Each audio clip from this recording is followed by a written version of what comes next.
Okay, there was loads of football over the weekend, full round of games. Joined by Declan Bogue to talk about all that. Declan, first of all, before we actually even talk about the football, Jarlath Burns was unsuccessful in his bid to become GAA president. And there was an article by Andy Waters in the Irish News where he started off with the tail end of a conversation overheard in the Croke Park Hotel on Friday evening turned out to be an early warning sign for the supporters of Jarlath Burns. And in quotation marks, you have to keep the Nordies out. Is that something you ever feel?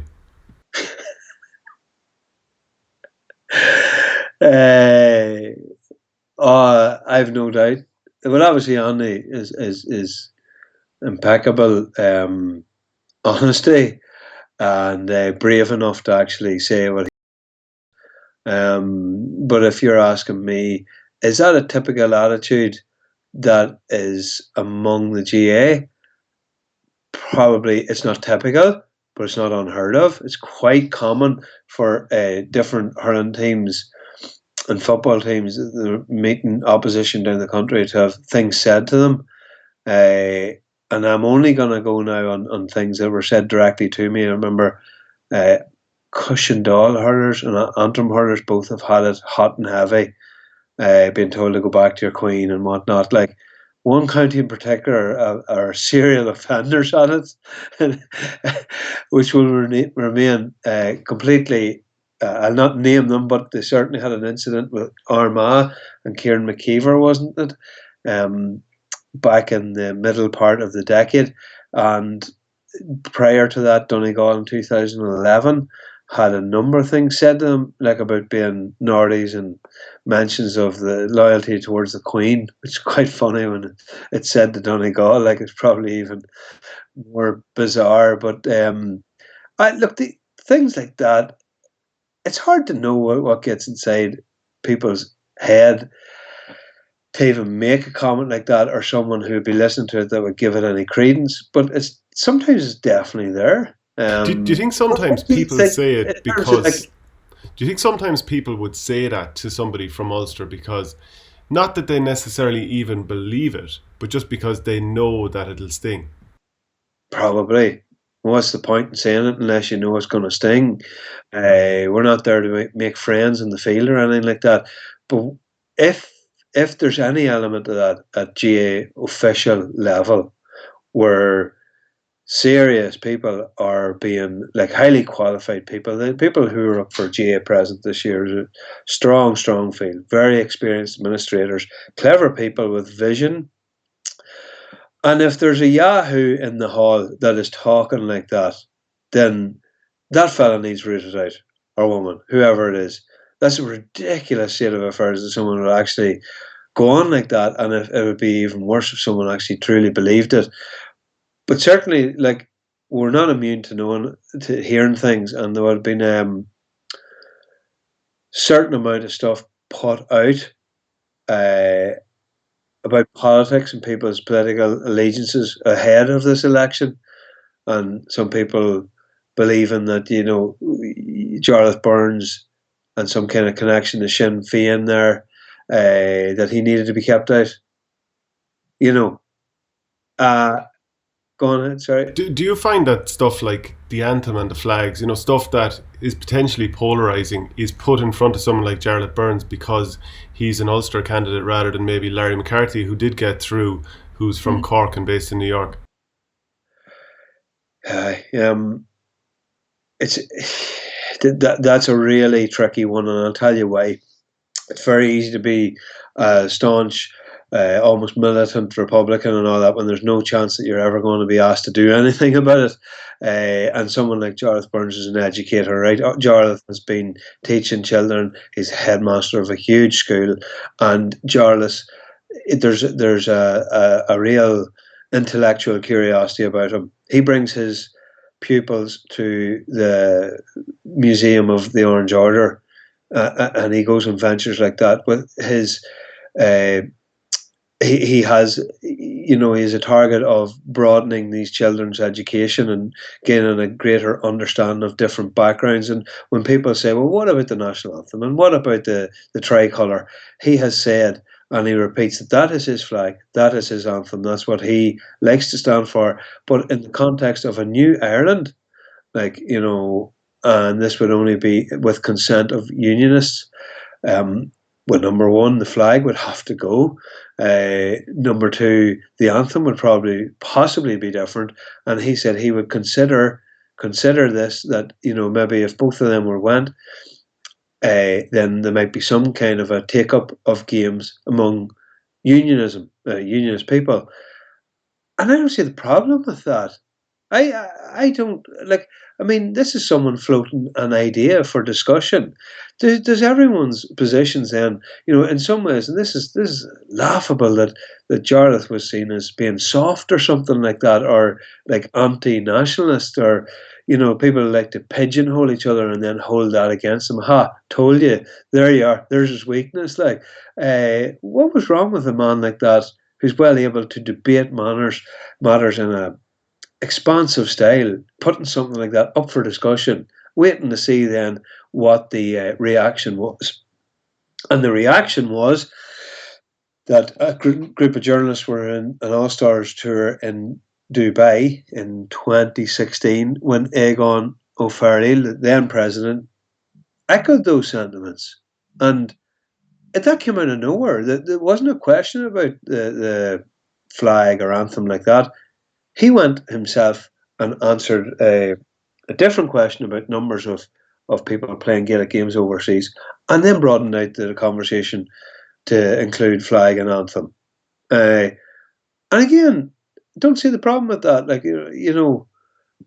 so if this is a discussion, like, the maturity levels have to be there, and people have to be able to accept a different viewpoint.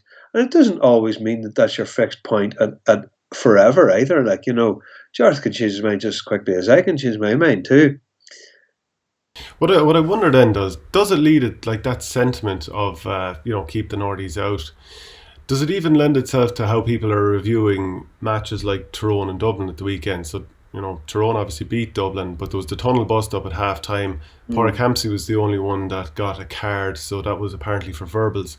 But even afterwards, you hear on TV, maybe Tyrone are completely innocent in this, but generally they're not. Came from Colin O'Rourke.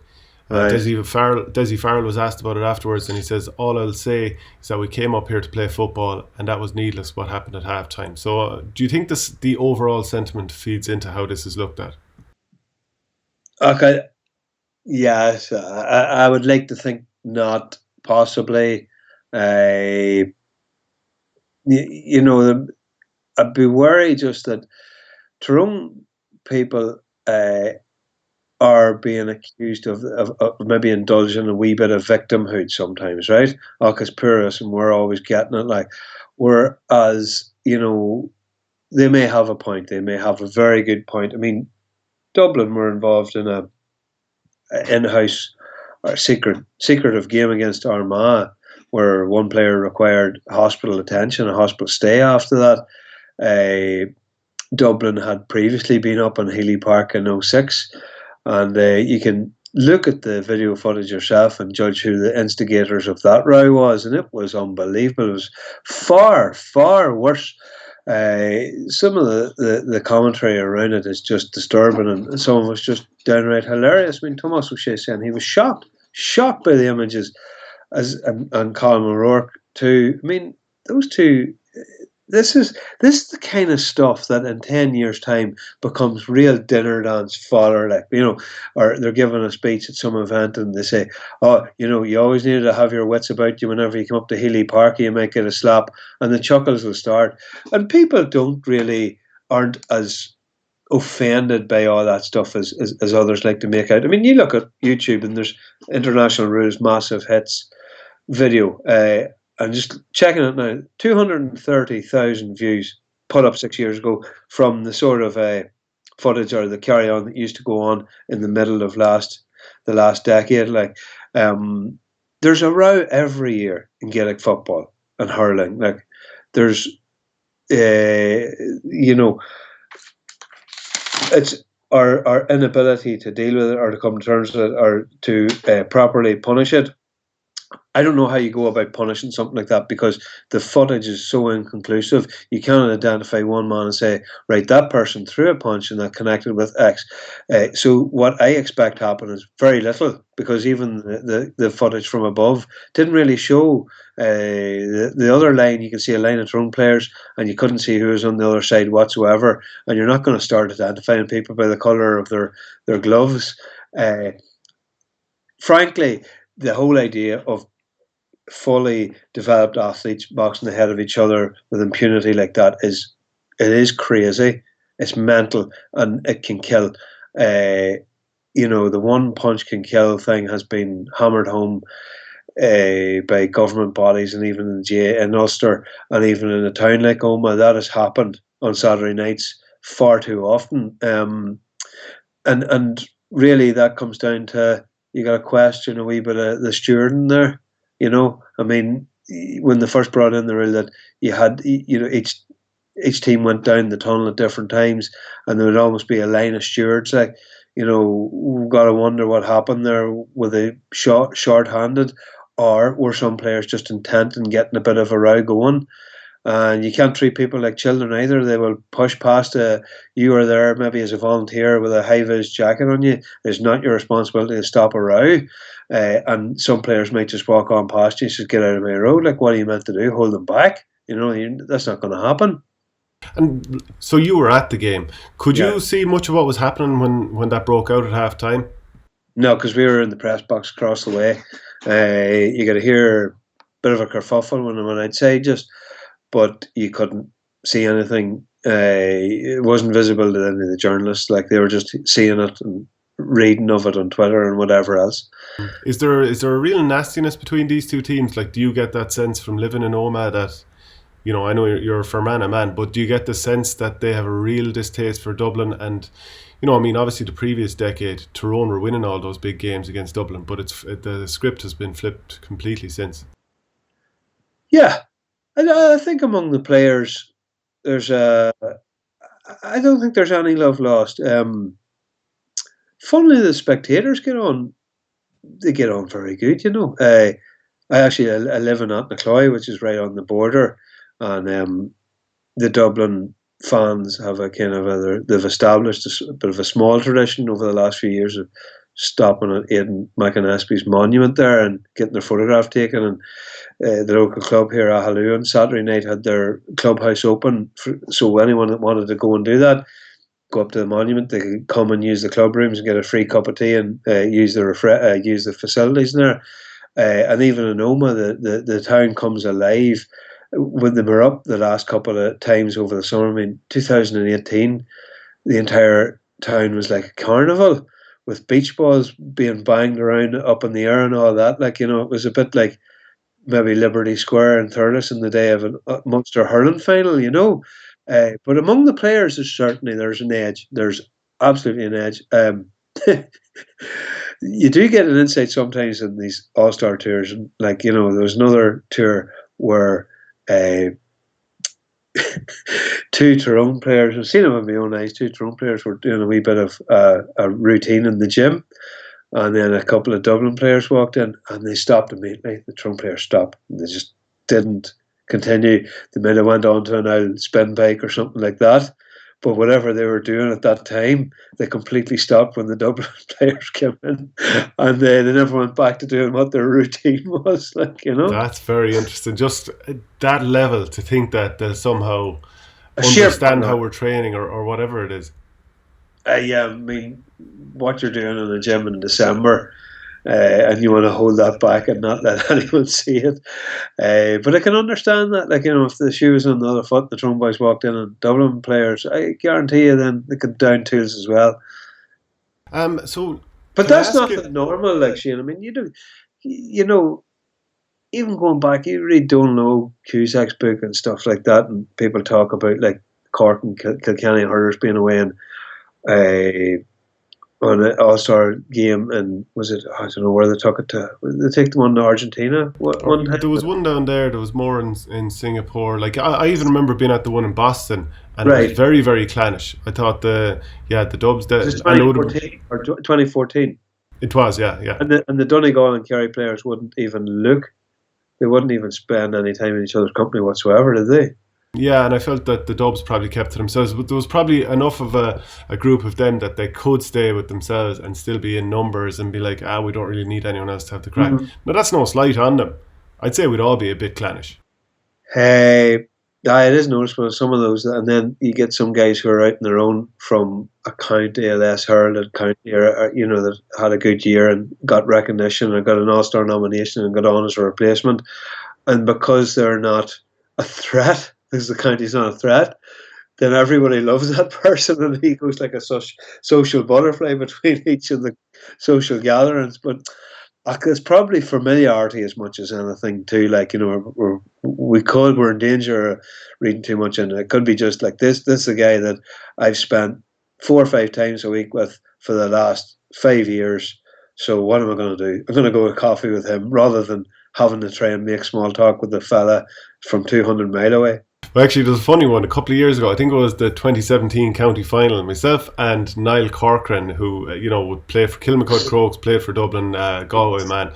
We both were sent by our clubs to do the press day, which was incredibly me being interviewed by the press, even though I'm in the press. That's right. And I was a sub. I was a sub going into the final, and we'd know each other well. I've interviewed him over the years. Well, know each other as well as player and rival club players or whatever. But you could feel this sort of distance between us throughout the day. We were standing there together doing photographs, holding our hurleys or whatever, or holding up the cup and all this kind of stuff. So there's always that shadow box, and even though we're kind of half laughing about it later on down the line. Like it's kind of inbuilt into you. Give nothing away, even though you realise it's kind of ludicrous. Or I certainly did, because working in the media and you realise. I know that you get to write the script and all when you win something, but like was the Armagh and Tyrone were the week after they were due to play the 2003 All Ireland final, and the week previous to it, the Irish News had their Ulster All-Star Awards on, big bash and all the rest, and Tyrone lads were there and lapping it up and having the crack and very relaxed. And apparently, and this, even Joe Kiernan actually admitted this, then Armagh arrived late to it. They may have been in tracksuits and they kept to themselves very tight away from Tyrone, wouldn't engage in any chit-chat with the public. And then, obviously then people say, well, they were too uptight going in that final. The public can say that, but Joe Kiernan, he actually said it in his book too, like that, the few things were off and they were too tense, heading into it. We'll jump on to Peter Harte. The fact that he left his sister's wedding to play in that muck and SH1T. Did you get chatting to him afterwards, or were you rushing back? But Peter's sister, God forgive me, I'm not sure of her name either. She was marrying Aidan McCrory, the Tyrone footballer. So marvellous occasion for them all, but nothing like that would surprise me about someone like Peter Harte, anyway, because a lot of these boys in county football, their decisions are almost based exclusively on what betters me as a person here and what can I do here to make myself a better county footballer. If that means, Peter Harte's teetotal and all the rest, if it means him skipping out and missing some festivities of his sister's wedding, he'll live with that. And you can imagine the cheer he would have got coming back into that room that night. It would have been magnificent. And I'm glad that he'd have been like the bridesmaid wearing white, coming in stealing his sister's thunder after beating Dublin. Or like the people who get engaged at somebody else's wedding. Yeah, look, fair play to him. And I was glad to see, just for a personal thing for him, was he played very well because his form hadn't been great. He was away on an extended honeymoon himself and only back, and he was only getting going. But in really horrendous conditions, his balance really helped him. Some players can just tramp through any kind of muck, and his point in the first half, his point with the right foot on the second half, the start of it, like real inspirational stuff. And it probably suited him better to be close into the goal. And they might have expected that John Small would have been marking Peter Harte, because he's done extremely well on Peter over the last number of times they've met. He's nullified him, really. And maybe there was a thought there, and perhaps that was brought on by necessity too, that Cal McShane wasn't there, that we need to have him inside so that if John Small should get into a wrestling act, then the cards can be shared out early on in the game, and then he could be on a bit of a warning. But it's a funny one because, if you're looking at that team 2 years ago, you've been saying, well, Darren McCurry's the inside man and Peter Harte's the playmaker on out the field, and now it's completely reversed. McCurry is the man out there, and that comes with age, maybe experience. He's a lot heavier and bigger and stronger as a player now, and it's helping him. He's playing nice stuff out there. But it was the one thing that he said in an interview on Saturday. He hates defending, like he absolutely despises it. And there was at one point, I know you were keen to talk about this, but he was sort of jockeying Jack McCaffrey, who was about 2 yards off him in the second half, and Jack was shaping, and then you knew that the sprint was coming. The next one, bang, and he got in front of McCurry from a standing start, 2 yards away. Within about 10 yards, he was already past Darren McCurry, who was waiting and expecting it. And it just goes to show the sheer awesome fast twitch fibres of Jack McCaffrey. But soon after that, Jack had to be called ashore. And I'm just thinking, was it that sprint after having been out in the worst night of the year in the middle of a storm, and then you're told, right here, you're on? And the next thing then, his body kind of broke down and he had to be taken off. Do you get any sense that Dublin, that it's not just we started training late and things are going to be all right on the night when it comes to the summer? Their fate is out of their hands in terms of winning the league at this point. And rather than being the team that has come back late on against Donegal, Monaghan, Kerry when they were 3 points down and then went one ahead before it ended up level, do you get a sense now that there is a bit of weakness there with Dublin? Imagine turning around on the first couple of days of March and saying that Dublin are vulnerable. That would be just it would be a silly thing to say. And yet when you're looking at the games, you're thinking, I wonder, do teams just fancy it a wee bit more? I wonder, did the 5 in a row, when they achieved that and all the rest, will other teams say, right, okay, now it really is time for us to knuckle down and just have a cut off these boys? Because there's been such was it Andy McEntee actually that said that when he took the job, that the defeatism of Leinster counties towards Dublin was sickening him completely.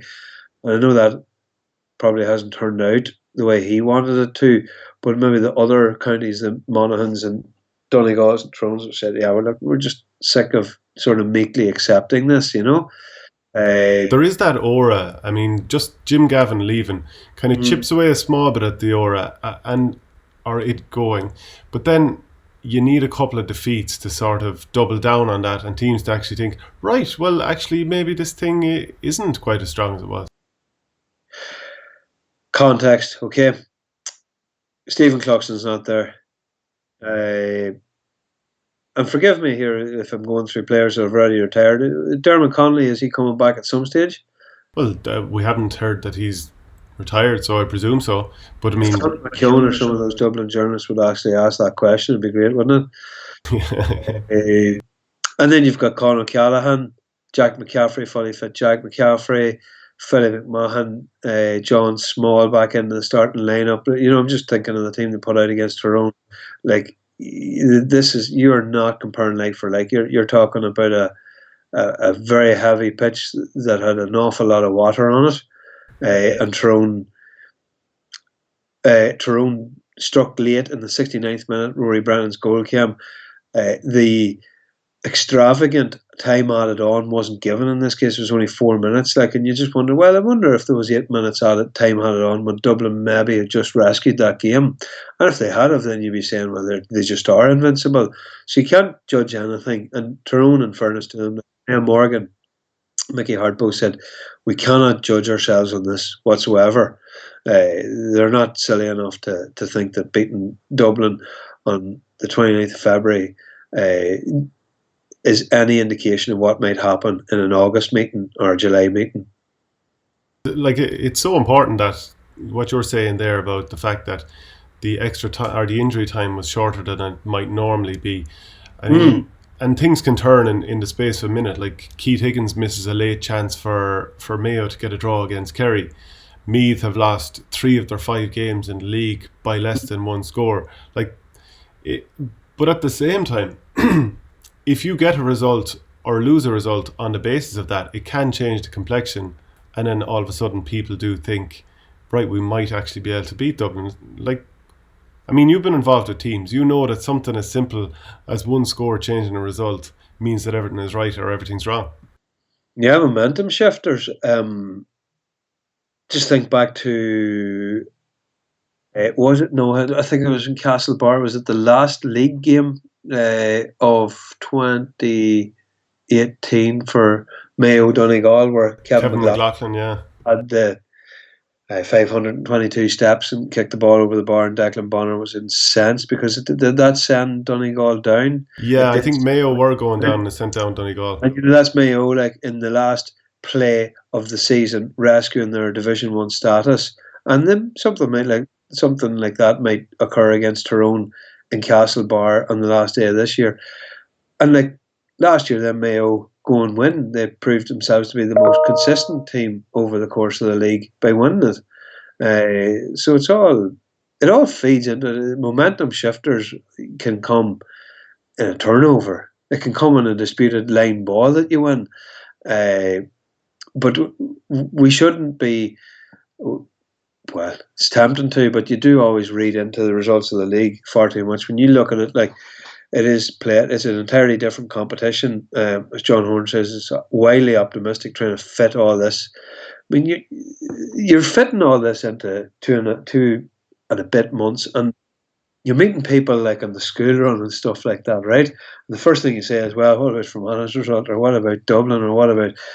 And like that only lasts from like the first week of February to the last week of March, and you've nothing then really to May and the whole thing with your county, unless you're involved in the end of the latter stages of the championship. It's all over by August. Like, you know what I mean? There's so much of the year where you're not actually talking about your county or results. And when you have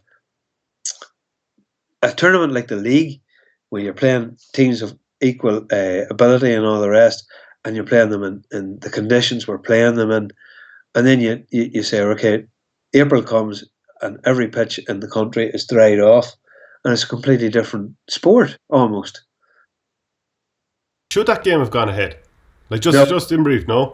No, definitely not. No, it just might be. People could say, sure, everybody got through it and it's fine, and they were in more danger throwing punches in the tunnel and all the rest. But I just don't see I just can't have seen the need when there's a free week next week, and we're all sitting in the press box before the game, all the journalists looking at.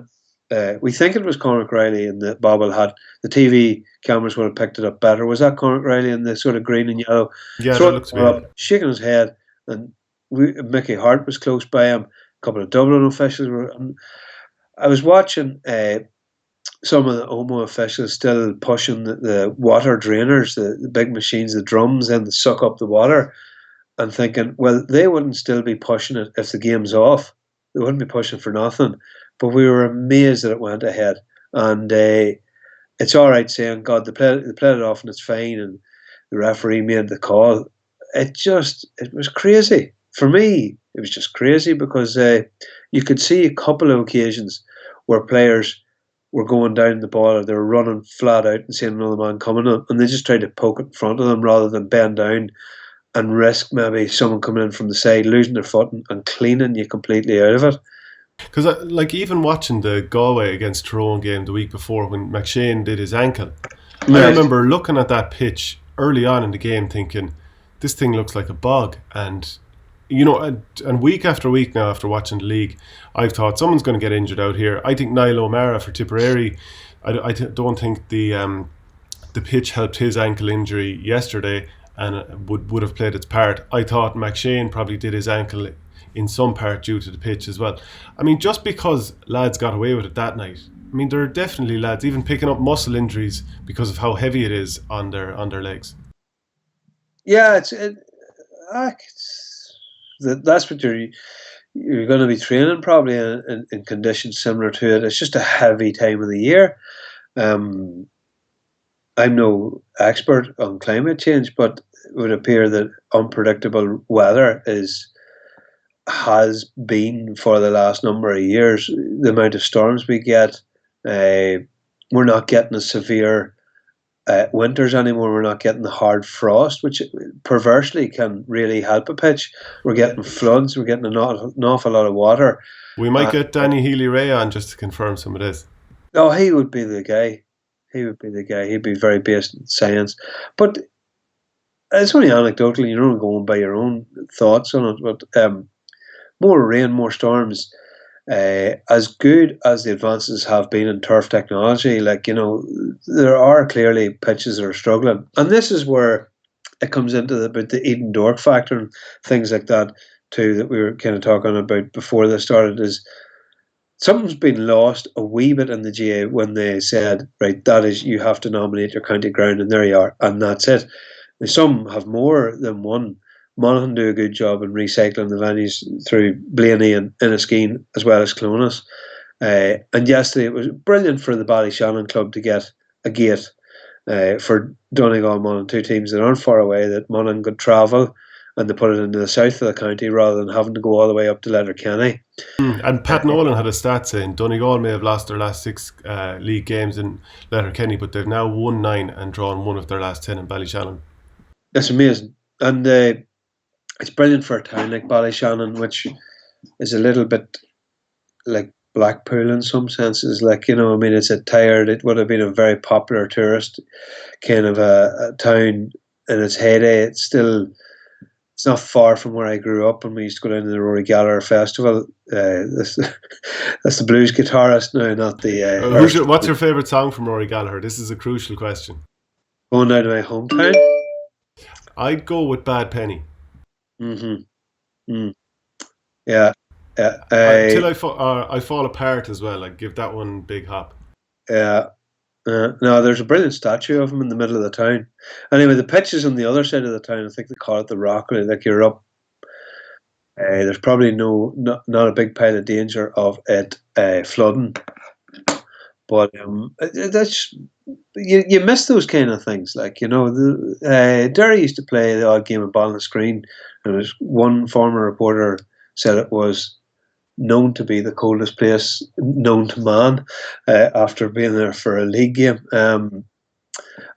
Healy Park's going to be out of action now. Of course, they're closing it down in the summer. At least that's the plan, to resurface it and do whatever work. And Tyrone are going to have to find a semi-permanent home. But I sort of like that. I sort of like that when it's new venues and then teams, they sort of have to rough it a wee bit. You imagine Pomeroy was being kept on standby because I think Eden Dork's pitch was still feeling a bit of the effects of the Kerry game. And it just, in some ways, if it had been called off and played in Pomeroy the following day, it just would have been it would have been such a novelty for the Dublin lads to come to Pomeroy, because it's a brilliant venue. I've been there a couple of Errigal Kieran and Carrickmore club championship games, and it would have been just electric, and close in and just on top of you. Is it Carrickmore that has the old stand from Croke Park? Yeah. Maybe that's actually part of the lower the club championship too, because you are brought to different clubs all around the country. But just to move on quickly, because I know you're running out of time there, and we wanted to touch on plenty of other things that we probably won't get to now. But quick mention of Sean Patton, that kick out that carried the entire Monaghan defence and allowed Donegal to be 1-on-1, which led to Rory Beggan getting a black card and Hugh McFadden scoring a goal. Quite an incredible kick out, wasn't it? But we had a brief discussion with Niall Morgan after the game on Saturday night about goalkeeping in general. And when you look at it, goalkeeping is really defined in what you can actually do, and about like seldom now are goalkeepers picked for shot stopping because it's just not a facet. It's about 20% of what they're actually there for. The kicking is the main priority, and that's where you get lads who are squeezing a few more years out of their county career. Like, I just think it's absolutely magnificent for someone like Raymond Galligan, who was a decent outfield player, but then he can get more years out of his career as a goalkeeper. There, when when it looks like it's coming to an end. He's like a hooker in rugby, almost like a set piece specialist in a way. Yeah, yeah, and the Graham Brody's, like, again, as you live long enough, like, you get to see everything. Shane Kern was doing this many years ago, like, and seen as daft as a brush and all the rest, and now it's just an accepted part of it. Rory Began, I saw score against Burren in the Ulster Club from play. Now, that was granted, he had a 45 that he played as short and took the return and then kicked it over from closer in on goal. Different was the Monaghan goalkeeper, the Monaghan minor goalkeeper that scored from play when he joined in an attack then 2 summers ago. But the level of detail that goalkeepers are putting themselves into, the sort of training aids of a heavier ball, and they seem to be, at least the current group, voracious readers of sports psychology and stuff like that, because it is the one position on the field that possibly needs a more reflective mind. You cannot imagine someone like Owen Mulligan, who was almost an entirely natural, instinctive footballer, or a Colm Cooper, sitting down saying, well, I need to read something by Dave Alred here about my process and how I go through it. Whereas, because, like, I mean, they'll try something that comes off genius. It doesn't come off, I could see what he's trying to do there. That was good. And then goalkeepers is completely different. There's no margin for error. And the moment that error that occurs out the field that wouldn't be at all noticed, they get panned for it. So the breed of people, and the people who actually, are operating at that level, and they're all pushing each other on, that group of Cluxton, Morgan, Patton, Brady, and Began. It's remarkable to see. It's a brilliant thing for Gaelic football, and that's why the back pass rule was so. On Friday night was just such a regressive step for the evolution of. I think so. I actually disagree with you in the sense, and I know you've been involved with teams, so and I'm obviously far more on the hurling side of things, but like, it's just one area only, and it rewards teams pressing up because it stops the piggy in the middle, which allows the team to get out. They're going to have to drive it a bit further up the field, and if teams are going to press up more, it means that there's always going to be more space at the other side. Yeah, but like, keepers can still join in general play once the thing gets going. So this, Brody attacking from deep, Niall Morgan like he did the other night, that's not affected. Not protect. No, maybe you might be right. I just see it as a need to curb goalkeepers play in general. I mean, they might feel a bit of a hunted species once they see rules that exclusively affect themselves and themselves only.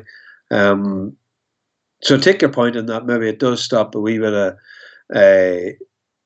play from a kick out, but I mean, it's not going to stop the keep ball. And at the end of Dublin Tyrone, Niall Morgan was still able to be the extra man at the back, knitting together hand pass rules until they got it out. I actually have a fondness for the idea of no back pass to the keeper if he's inside the 21 or if he's inside the 45, because I'd say 21 would be okay, because then at least he can still join play and do all those cool overlapping stuff that makes the goalkeeping position expansive and exciting, but stops the piggy in the middle type thing. But I'd say, imagine proposing that in the GA world. I think it probably just sounds too radical. And like everything else, like, you've got to make this work. And Boris, if you're playing Boris reserves, you gotta imagine the guy who's coming from 20 mile away to referee, and he's only getting buttons for it, and the pitch might not be lined, and all of a sudden, like, well, was he past the 21 there, ref? Or, we got practically not. The offensive mark was not made with any sort of club league game in mind whatsoever. Sean Bugler caught one the other night. It wasn't really a feature of the game at all. It was quite a strong feature of the Calvin Fermanagh. Calvin really seemed to have Chris Conroy and Gerald McKernan both made successful marks, and they had to kind of dive spectacularly to catch the ball, and that's when it actually looked good. It wasn't a feature the other day. You would think on a wet night like that it wouldn't anyway, because the only way of scoring was to carry the ball through the traffic and kick from 15 metres. But there you go. And just the final thing, because obviously I kept you on for a good while now, the comments of Andy McEntee, who, Meath have lost 8 games in a row now, going back to last summer, and he was talking about last week that brilliant quote from Catch 22, that just because I'm paranoid, it doesn't mean that people aren't out to get you, that type of quote. And the stuff he said the other night when he was asked about the referee that, the game against Galway, which they lost by 2 points, I think, it was put to him that the referee, he refereed both sides evenly enough, even if, and maybe both managers wouldn't be happy with it. But what McEntee came out with was, I don't think he was even. I think he had too much of an influence on the game. The referee shouldn't be influencing the game. He had too much of an influence, and the most influential period of that game was the 10 minutes before half-time, and he was the biggest factor in that. Sorry, him and the linesman on our side. It's not a reflection on us. We're trying to take kick-outs. Fellas are running and making moves to try and get on the ball, and they're being dragged to the ground. That's not a lack of cuteness on our part. That's a lack of officials doing what they're supposed to do, plain and simple. Now, just before I let you respond, I noted at the end of the game, Liam Silk was completely rugby tackled on the ground. Liam Silk, the Galway defender. And also, Pádraig Joyce was asked about it, and he goes, Andy can have his opinion, but the referee refereed the game fairly all day long. And he went on to say, I saw a couple of Meath lads trying to drag our Galway fellas to the ground, trying to get them in trouble. So, I mean, that's an interesting response too. He didn't just kind of match. He raised him on that one. It was some return of serve, wasn't it? And if more was made of it, we'll go back to the game in Edendorp with David Clifford got a second yellow card for getting involved in a wrestling match. Was that his fault? Probably not. We don't know, because we didn't see the full clip. We don't know the full context of it.